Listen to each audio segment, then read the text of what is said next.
It was just horrible. A massive lithium battery fire in Surprise, and at least 8 firefighters hurt in an explosion. We want to get. Yeah, well, Steve and Katie, this is a very active scene, and what we know now is that the injured firefighters were transported to several Valley hospitals, some of them by ground, some of them by helicopter. Now, I want to step out of the way to give you a look at what we're seeing out here, a very large response. We've seen firefighters and fire agencies from multiple agencies out here on the scene. This not only affected fire crews who were out there, but people who were nearby in the West Valley going about their normal Friday night when all of a sudden they hear something more, a loud boom interrupting normal Friday night activities. Yeah, we just talked to one dad, actually. He was at baseball practice with his son. Shook us all, really. I mean, it was a big boom, and the ground shook, and then we all kind of stopped practice wondering what was going on. Now let's get to developing news out of Monterey County. A fire burning at one of the world's largest lithium battery storage facilities, and it continues to burn more than 24 hours after it started. Residents near the Moss Landing facility, they're still out of their homes this afternoon. The biggest thing we're worried about right now, Aaron, is air quality, and we're getting very few answers. We don't have a lot of answers, and it's that thick black smoke that you see coming up from this fire over the course of the last 36 hours or so that is so concerning. It is releasing chemicals into the air. That we know. The real concern, and what we don't know a lot about, is the potential impact on people. But the concern on the outside is what is being pushed out into the air. That's why you're seeing evacuation orders issued in this area. The fire started after 3 this afternoon, but it really grew in the evening. Around 1,500 people are under those evacuation orders. And then in addition, beyond those evacuation orders, officials as far north as Santa Cruz County are asking people to stay inside and close their doors and windows and to shut off air systems until further notice. A Monterey County supervisor spoke to just how serious the situation is. Well, there's no way to sugarcoat it. This is. I have a weird taste in my mouth, and you started you could smell the chemical smell, you could taste the chemical taste in your mouth. Then I started getting like soreness in my mouth. And I thought, what in the world is this? I think everyone, including myself, was in so much shock. Yeah. Because here we live next to this beautiful, pristine Monterey Bay Marine Sanctuary, and then right next to that is the Elkhorn Slough, which is the second largest wetlands in California. Yeah. It has 16 endangered and threatened species in it. Oh, I didn't know that. Yes, okay. 16. I mean, I just got this off of their website because I was kind of curious what potentially this could mean for that area. I think people know about the sea otters, and that's about it. Yeah. Which are incidentally very cute. Yeah. And I've been in the slough kayaking in the past. Yeah. There's little tours you can take in there. You can see there's rafts of otters where like 50 otters will gather at a time, and they hold hands and they hang out and they have their babies and they play They and sleep on their bellies. Yeah, I mean, it's, and then you have all of the big sea lions that are to the entrance of it. I mean, it's a really beautiful place. And so I think we were all in shock because we all just assumed that with the strict regulations that have always been in place around here for everything.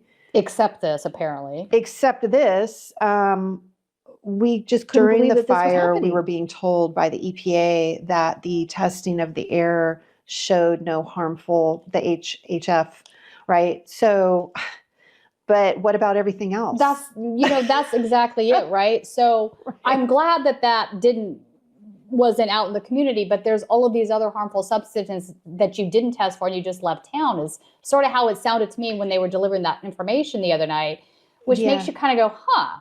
Right.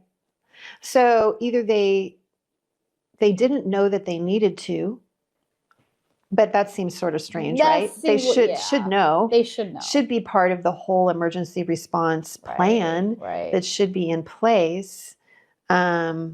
So that really frustrated a lot of people because we all knew that wasn't the case because we could taste it and smell it. Right. People were having skin irritation, eye irritation, bloody noses, problems breathing. We talked to somebody yesterday that had blisters on her hands. You could see the blisters. Yes. And this is a week later. Yes. Yeah. So there was also oil residue on the boats at the harbor and in the people that live in the homes right around there. Yeah, you could see sort of that iridescent film on top of the water. Which again is insane because of the bay and the Elkhorn Slough being so protected. Yeah. That is even there, and I'm not even sure how they're going to clean citizens. We're the ones being affected by this. But not only us, anybody else could be in the future where these facilities are going in. Yeah. They're going into unincorporated areas where they don't have regulations to protect people. And you think that's by design for Vistra to do that? Well, they're doing it because it's easy. Yeah, it's easier. Yeah. They know there's going to be less safety regulation, less red tape. Right. Fewer questions. And because they can. Yeah. I mean, that's generally the case in the areas that are in unincorporated county areas of cities. You don't have the same sort of representation because you're unincorporated. You don't have a city council seat necessarily on the council board. Right. You will have a county supervisor person, but it is less. Right. So Orange County, they just, I don't know if you read about them having the emergency moratorium on the approval of these BESS systems in the unincorporated areas of Orange County. Yeah, South Orange County area, yeah. Yeah. So I've been putting it on my Facebook page that I wrote to Glen Church saying, hey, you guys have your meeting tomorrow. It's Friday. They're going to discuss all kinds of different topics of this, but including this, the BESS system here. And you really, really probably should do this. Yeah. They keep saying that their hands are tied, that it's really this in the control of the state. But if Orange County can do it and make a big statement in doing it, whether they have any even if they lose the battle, at least they try to fight the we're getting calls from people all over the world and all over the country that are saying thousands of these are going into our area. I just spoke with a gal from Texas who's become like her own community's researcher on BESS systems. Her name's Nancy White. I don't know if you've heard of her. She actually is going to have her own television program now. And it's because Vistra and other companies like Vistra are putting in 922 of these facilities across Texas in rural areas. 922. That's a lot. And they're just streamlining them because there isn't local regulation. People aren't being made aware of the risks. Right. And now, like I said, what's happening is they're saying, oh, well, that was old technology. The new stuff is fine. Don't worry about it. It's safe. It's compartmentalized. It has cooling systems. If it catches fire, they'll say that if it catches fire, it's in its own metal container. Right. It's still a big, battery the size of a truck that if it catches fire, it's still going to have retired fumes. Marine, moved out here to Texas 20 years ago to Mason, fell in love with the place and bought our first home. And so life is going good. I got 2 boys we raised there. Beautiful community, beautiful scenery, just everything beautiful. We got miles of countryside we got to look at. And then you mentioned 2022. So in February of 2022, now fast forward, my boys have grown up, they graduated college, they've moved on with their lives, and they both moved kind of up to the Dallas-Fort Worth area. And so we decided we'd put our house on the market and move up closer to them. We came to Weatherford, found a nice lot to build our dream home on, to retire, to have our family come over and hang out. And then we put our house on the market in March of 2022, and about 2 weeks later, my wife is sitting in our office studying. She's working on her master's degree, and she looks out the window, and there's some surveyors on our property line. And so she's like, what's going on? She went down there to find out. It's actually a battery farm. They were like, we think this is where this is supposed to be going. Never seen it this close to anybody's property before, but yeah, we're surveying this lot so that this Regis Energy from Houston, it is an American company with all Chinese parts, that is surveying this land to put this battery farm there. One of our neighbors decided to make some money and sell a third of an acre, and they bought this land. So fast forward, we went through this whole process of the whole development process. It's all done. We talked to our city administrator, we talked to our mayor, we talked to our commissioners. Everybody said our hands are tied. Had meetings with Regis Energy, our city commissioners, all my neighbors up on my porch. Asked them if they could, tell us what's going on, what are they putting in, and why there. And, they told us what they thought everybody wanted to hear. We're doing this so we don't have no more rolling blackouts, and you guys will have electricity when they do come, or, they'll be quieter than all these other battery farms. You won't even know they're there. So those are the misinformation that the competition keeps talking about, or the competition, the supporters of these batteries farms keep saying that's the misinformation that people are putting out there, where the battery companies are misinforming these small towns, their neighbors, and everybody else. And so now, fast forward, we got 4 of these 40-foot sea containers, and each one of these sea containers have got 260-pound lithium batteries. So that's 1,600 lithium batteries that are sitting 125 feet from my dinner table. Yeah, not the property line, but my dinner table. And when, we ask questions about, all this fire stuff, if they burn, we're watching this stuff on TV, Moss Landing, all these different things. We're doing our research over the last 2-3 years. And we're like, Texas got in really early too. 1999, they passed the first bill that put in renewable energy subsidies. Like I told you, they came back in 2005, wanted to increase it again. I believe truly that there would be 0 wind farms, 0 battery farms, and 0 solar panels across the state on a grid level. You might find some locally for different uses, but on a grid level, they just don't make sense. They're inefficient. They cost more than natural gas to do. They just wouldn't be here.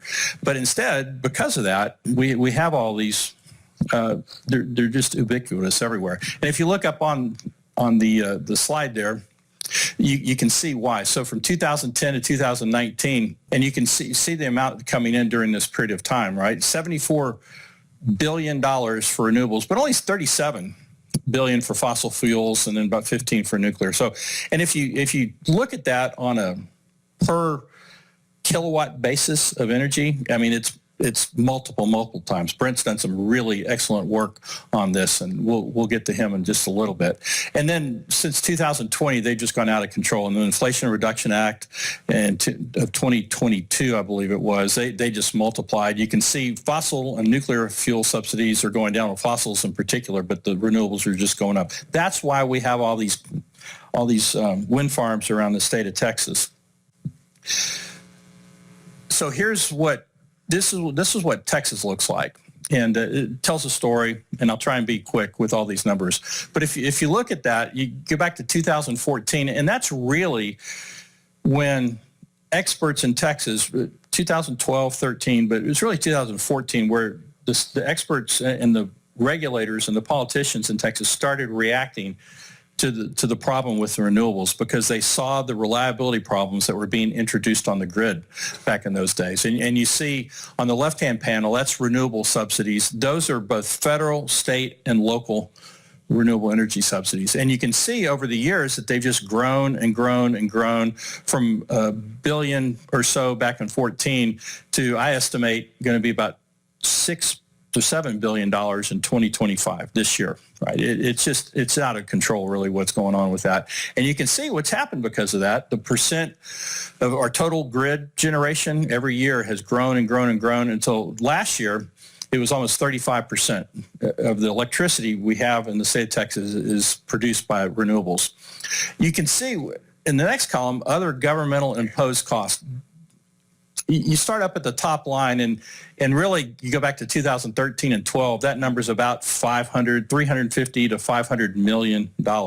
What that means is that those are kind of the overhead costs, because you got to pay for people who are running the grid and all the equipment and those types of things. So you're always going to have those kind of costs. But the baseline was about $500 million. But it started in 2014. That started to increase as basically the response of Texas policymakers and Texas regulators has been, instead of going after the renewable energy subsidies, they've decided to subsidize thermal generation, natural gas, nuclear, and coal, to the extent we have any coal left. And you can see over the years how that has increased over the years to the extent that we're at, in 2023, it's about $16 billion. Now, some of that also goes to renewables because they get caught up in that, but it's a lot of money. And you can imagine if the Texas legislature passed legislation that says we're going to impose a $16 billion electricity tax on y'all, everybody would go up in arms. But this is all happening at the Public Utility Commission and over at ERCOT and things like that. And so these costs get added into the system. And they just keep going, but they're not working, because as you look over in that final column over there, the percent of renewables of new generation. So that's all the generation that's coming online each year. You can see last year it was about 97%. This year it's estimated to be 96%. So basically nobody's building natural gas anymore. So the basic line is we can't out-subsidize the federal government, and so we need to go directly after the renewable energy subsidies, either get rid of them or compensate for them in some way, mainly by making the people who are getting those benefits pay for them. What's going on in your district that has caused you to be interested in this issue? Thank you. You said one thing I quibble with in my bio. You said that energy reliability was a big issue for me. It really wasn't in my campaign. Not that we didn't talk about it here and there, but it wasn't a major issue that I discussed a lot, and I would not classify myself as an expert on this, although I'm trying to get up to speed. If I look and see at the great energy needs that Texas has, we have all these data centers that want to come in. We're talking about desalination plants on the coast. We need to double or triple our power capacity over the next, within this decade. And there's no incentive or a negative incentive to build dispatchable power plants because you can't sell the energy onto the grid. And so I have introduced House Bill 3017, and House Bill 3017 is a pretty simple bill.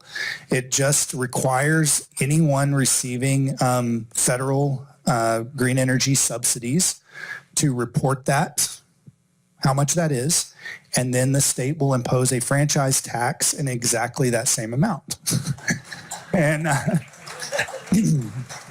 And so this removes that perverse incentive. It puts them on a level playing field with other with cheap, reliable energy. And this has been the case at least since the Industrial Revolution. But our ability to remain prosperous, our national security is based on our ability to create cheap and reliable power. And instead of creating cheap and reliable power, we are buying expensive, unreliable power from our geopolitical enemies, the components coming from China. There's nothing about it that's not perverse for our national security, grid reliability, and all of that. And so this is a simple bill. It's short, and it just puts things on a level playing field, and I've gotten a lot of great feedback and hope that you guys can help us push that forward. All right, thank you very much.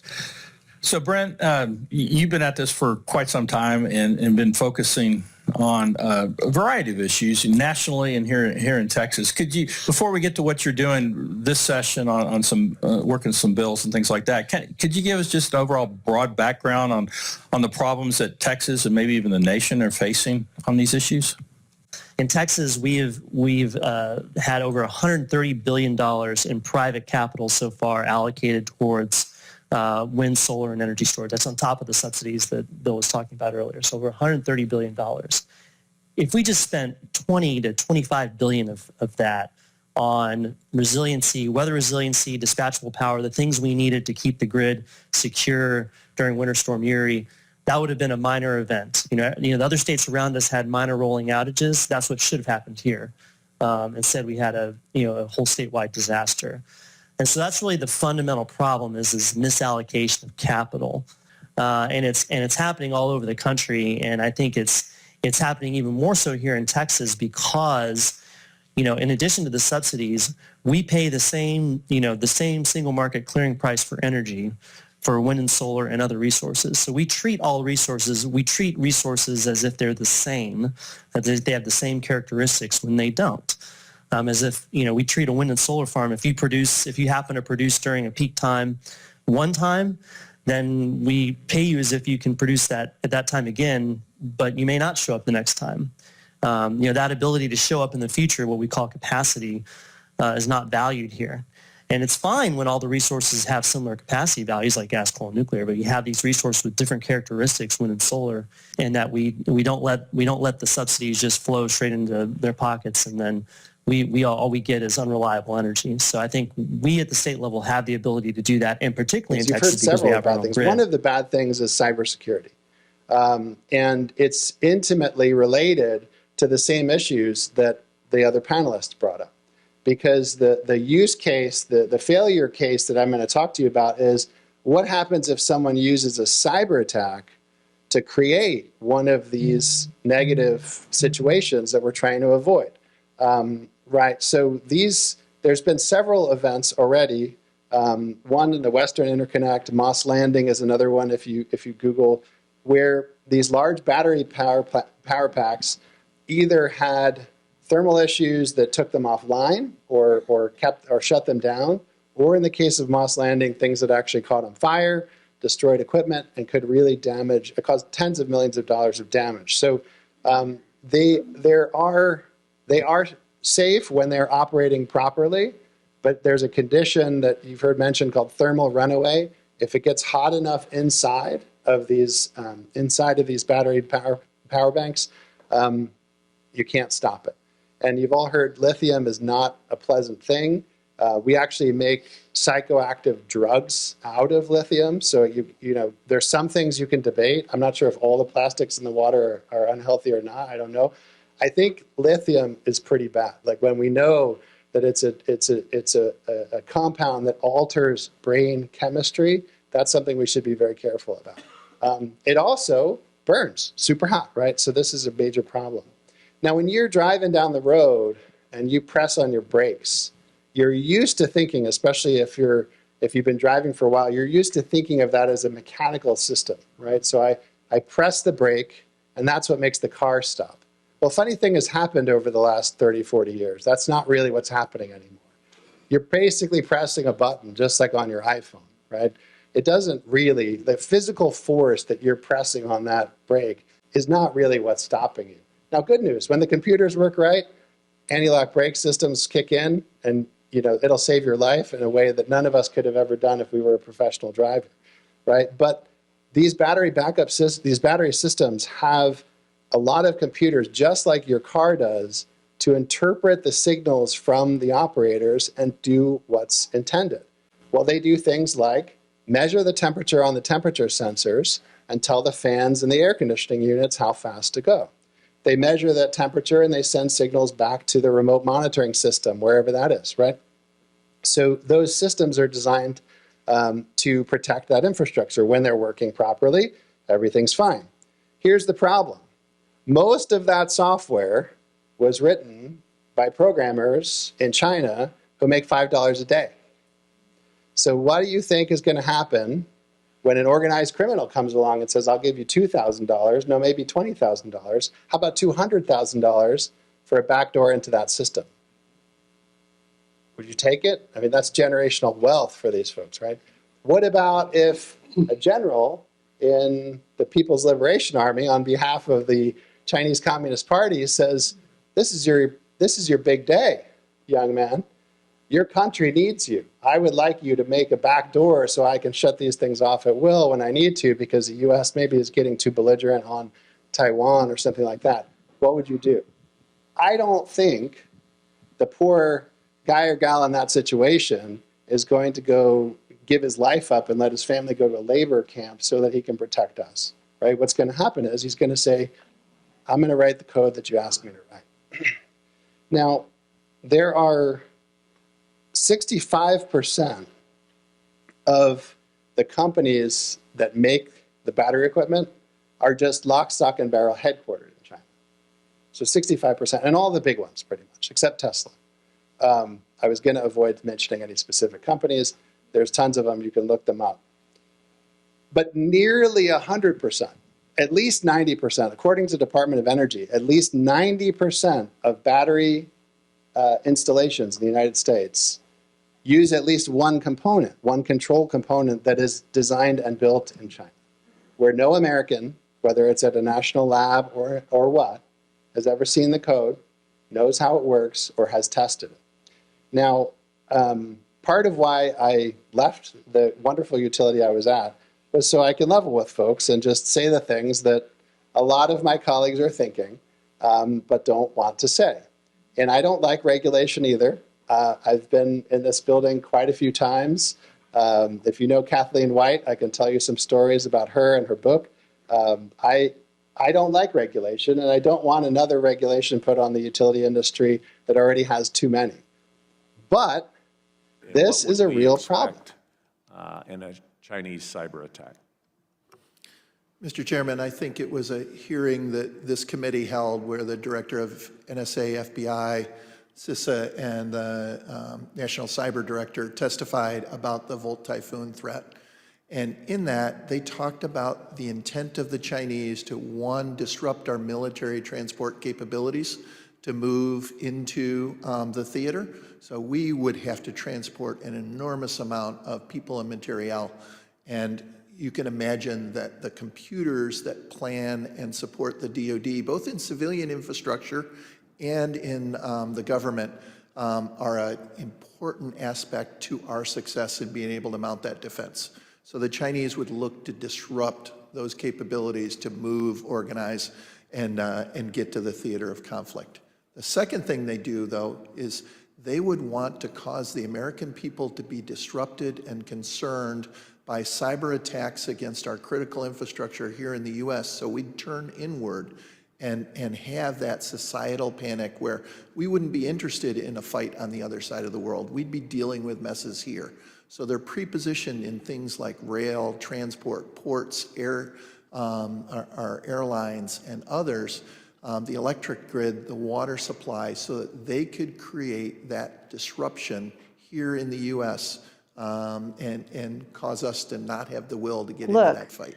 We are aware of these risks now. Right. And we know we don't have the regulations in place yet, but we're going to start putting them in place. That's right. We're putting you on notice. Yeah. And I think that is it, because at the end of the day, this isn't an argument against green energy or renewable energy or non-fossil fuel energy at all. It's an argument against not having the proper safety protocols in place for any kind of energy. Right. So some people are going to want to turn this into like a green versus non-green energy thing, which isn't really what this is about. It's like, let's just make sure we have adequate safety protocols so that we don't have, people being poisoned. Right. If something goes south. wild Card here is that the state has the overall say in this, and they have been pushing hard for this particular technology over others.